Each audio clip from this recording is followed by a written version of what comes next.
Hello and Jambo from Arusha in the nation of Tanzania. Today we are going to be puddle jumping across the Serengeti, flying from here in Arusha out to Seronera and on to Sasakwa, before heading out on safari. Located in the northeast of Tanzania, Arusha is the third most populated city at just over 416,000 people.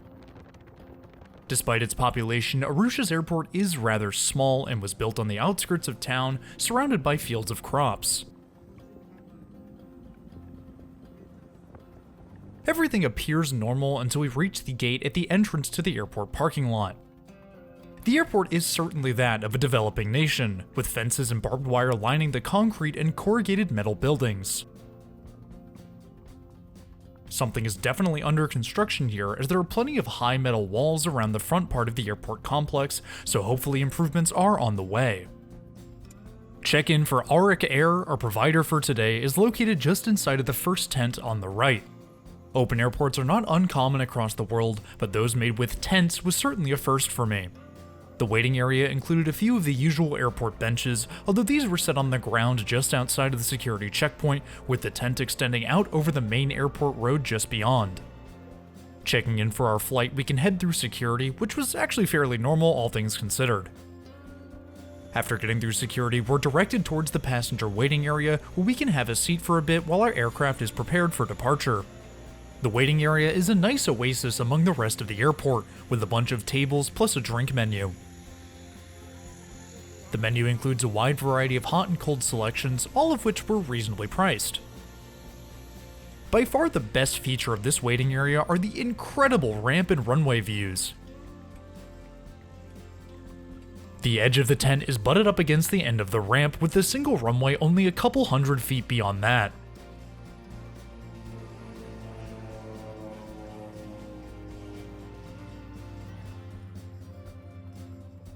Boarding passes on Auric Air look more like a receipt than an official pass. Reading through the information, our flight Auric Air 611 was to depart at 9:35, however the time had been crossed out and was now indicating a 10 a.m. departure. Further down we find that we would be flying on a Bombardier -8-100 in Safari class for this first leg. The aircraft information was a nice addition, but the class of service really didn't mean anything. Turning towards the ramp, we find that our -8-100 is almost ready for boarding. 5 Hotel-Mike Foxtrot Hotel would be our ride over to the Seronera Airstrip on this first leg of the journey, where we would then change to a Cessna Grand Caravan to get us to Sasakwa. 5 Hotel Mike Foxtrot Hotel is the only -8 in Auric's fleet and was delivered to the airline in August of 2021. This was not the aircraft's first bout of service, however, having flown with Amakusa Airlines and Fly Viking between 1999 and 2017. The ground crew completes their final preparations and it's time to board.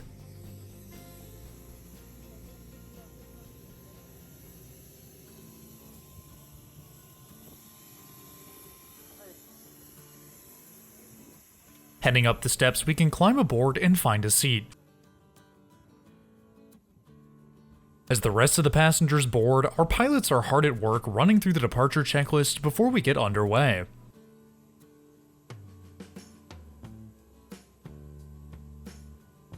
The ground crew closes the boarding door and our pilots start up the 2 Pratt & Whitney turboprop engines.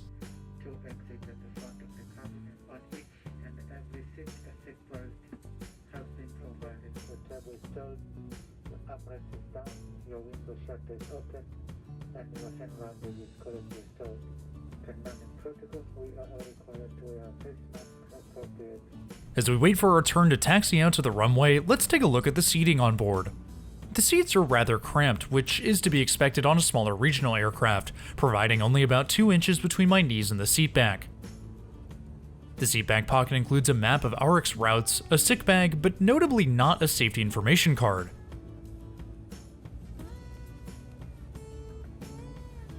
The tray table folds down from the back of each seat and includes a shallow cup holder, although we wouldn't be seeing any in-flight service, so it would go unused for our trip today. Above each seat are lights, both of which were working, air vents, and an attendant call button.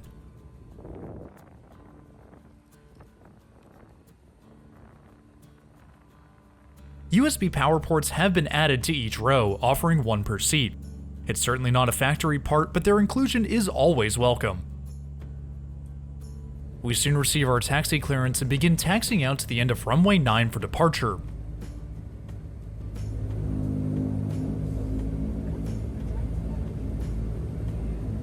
There are no alternative taxiways around Arusha's single runway, at least for comparatively larger aircraft, so our pilots backtaxi down the runway. Having reached the runway threshold, our captain pulls a quick 180, lining us up at the end of runway 9 before putting the pedal to the metal, the wingtip vortices spiraling off behind us.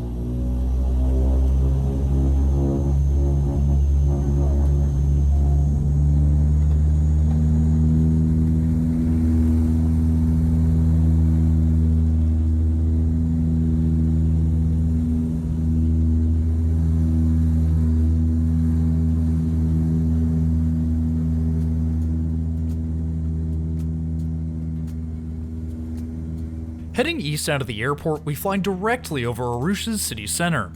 The aerial vantage point shows just how sprawling the city really is, with roads and alleys stretching out like a spider web in every direction. As we make our way towards our cruising altitude, let's take a quick look at some stats about our aircraft. Taking us over to Seronera Airstrip today is 5 Hotel Mike Foxtrot Hotel, Auric Air's only Bombardier -8-100 aircraft. Each -8-100 is powered by 2 Pratt & Whitney PW121 engines, producing a maximum of 2,044 equivalent shaft horsepower for a combined 4,088 horsepower. The -100 model has a total length of 73 feet and a wingspan of 85 feet. Each -100 has a maximum range of 1,020 nautical miles and a cruising speed of 310.7 miles an hour, or Mach 0.47 at an altitude of 25,000 feet. Auric's -8 is operated with a cabin size of 38 seats, although they can carry up to a maximum of 40 passengers with an alternative configuration. Auric's -8 features 8 rows of 2x2 seats, a single row of 5 at the rear of the aircraft, with 1 reverse-facing seat at the front of the aircraft next to the front right exit, although it's unclear if this is intended to be a passenger seat or not. If you're enjoying the video so far, why don't you hit that subscribe button? It's totally free and it really helps support the channel. There's a lot more incredible content on the way, so stick around if you want to see more. City becomes plains as we turn west, with the land below bearing the scars of time. Below us is the East African Rift, which was created when the African tectonic plate began to tear itself apart, forming the Somali and Nubian plates at a rate of 6 to 7 millimeters per year.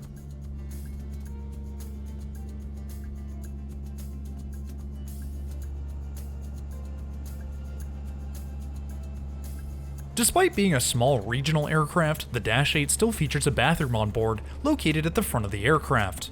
Immediately, the bathroom door wouldn't lock properly, as the light fixture had fallen out of its housing, in turn forcing the lock back open. This dysfunctionality would become the norm throughout the rest of the bathroom, as I would soon find out.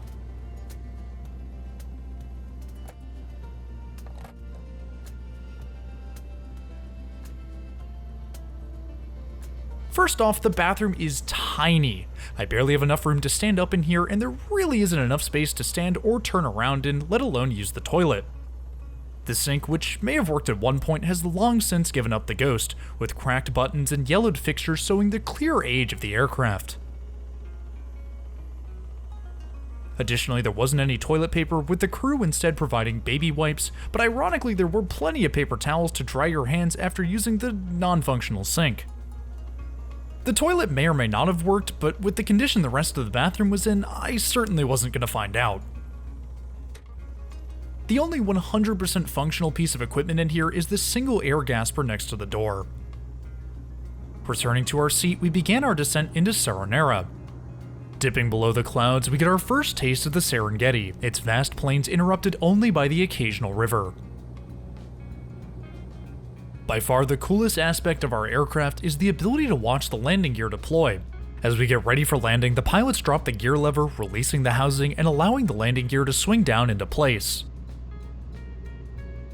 Deploying landing gear is such a regular occurrence on flights across the world, but rarely do we get to see the operation in action.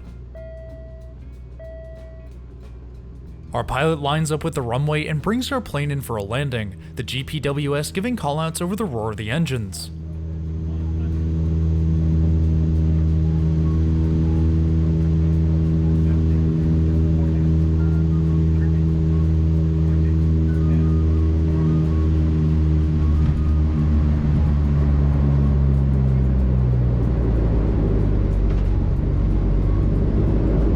Our plane backtaxis to the terminal and we can alight into Seronera.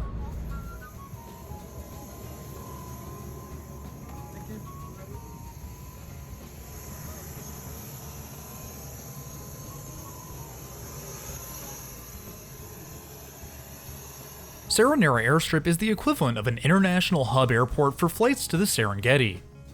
Larger aircraft like our Dash 8 bring groups of passengers in, where they're then dispersed across the Serengeti on smaller aircraft like the Cessna Grand Caravan.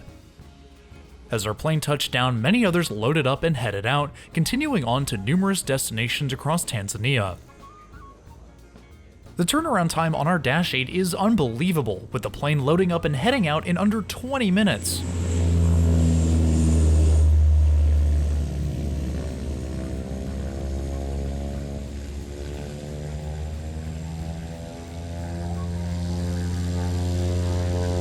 Sitting off to the side of the sorta ramp is 5 Hotel Alpha Alpha Quebec, the Cessna Grand Caravan that will be taking us the rest of the way to Sasakwa, and we don't have to wait long before we're called out to board.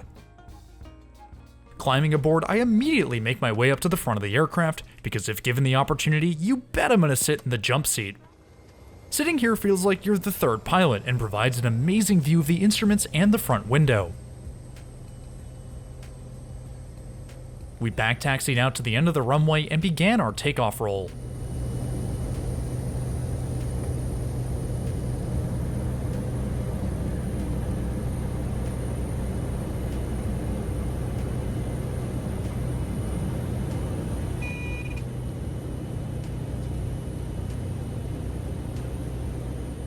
We reached 5,000 feet and began turning away from the airfield, wrapping around the mountains toward our destination. As an av geek, sitting up front is an amazing experience. From the front row, passengers get a clear view of all the flight displays, allowing them to follow along as if they too were flying the aircraft.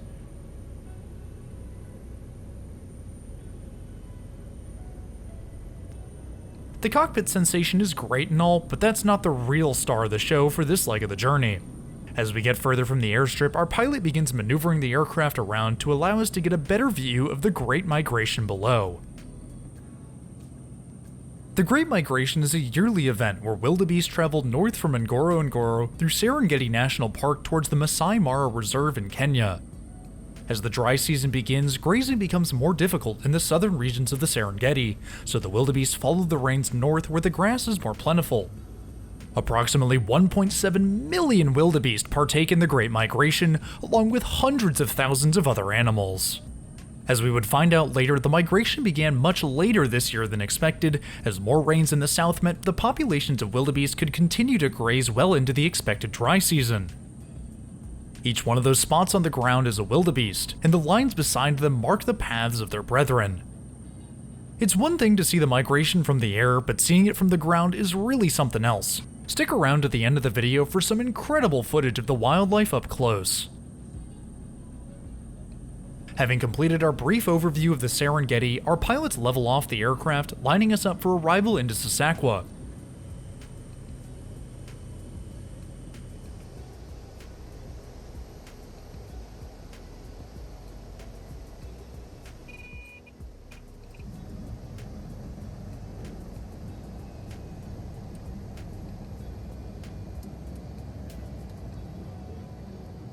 Our pilots coast the plane to the end of the runway, swinging the front around before coming to a stop at the edge of the airfield. The airfield here is just a strip of dirt with a hangar at one end, which is really all you need this far out in the Serengeti. Having touched down, it's time to bring today's video to a close. Next week we'll be starting out in the UK for an incredible ride on the Caledonian Sleeper. I asked y'all what you wanted to see from the UK, and the resounding consensus was the Caledonian, so ask and ye shall receive. I have to say the ride was amazing, with comfortable bunks, sleek new interiors, and an overall incredible atmosphere. I cannot wait to share the ride on England's best sleeper train, so be sure to stick around for when that one goes live. If you're new around here, I would really appreciate it if you hit that subscribe button down below. It's totally free, and it really helps support the channel. If you liked the video, drop it a like too. There's a lot more incredible content on the way, so stick around if you want to see more. But anyways, that's all I have for today. Thanks for flying with me, and I'll see you in the next one.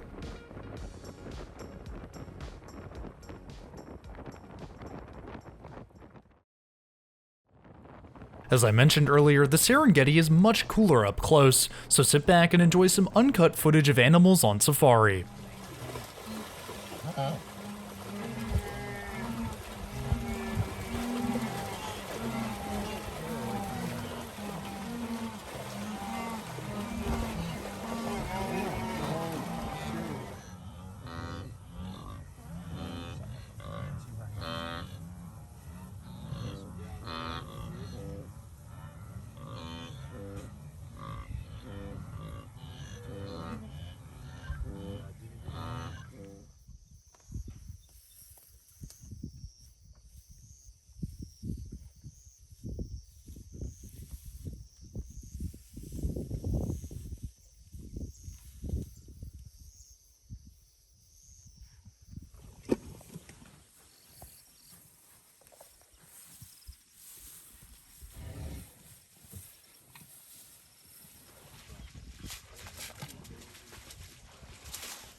Mm-hmm.